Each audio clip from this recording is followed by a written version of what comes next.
अस्सलाम वालेकुम व्यूवर्स, कैसे हैं सब। डे 35 राइस सीडलिंग चावल की पनीरी का। तो अब बात असल में ये हो गई है, आज स्प्रे कराने का इरादा था, इसमें स्प्रे करानी थी, लेकिन किसी ने मशवरा दिया कि आप इसमें स्प्रे ना करें, उससे ये पनीरी मर सकती है।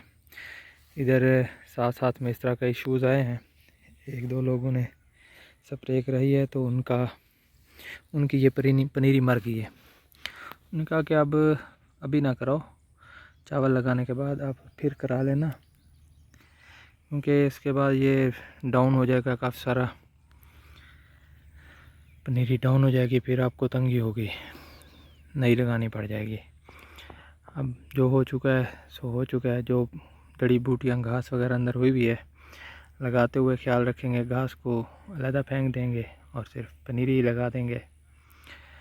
मशवरा अच्छा लगा है। इस सीरीज़ की सारी वीडियोस एक प्लेलिस्ट की सूरत में मेरे चैनल पे मौजूद हैं, आप वहां से पूरी सीरीज़ देख सकते हैं। अगर आप नए हैं चैनल पे तो इसे सब्सक्राइब कर लें, वीडियो को लाइक और शेयर भी कर दें। आज की अपडेट इतना ही काफ़ी है। Thank you very much. अल्लाह हाफिज़।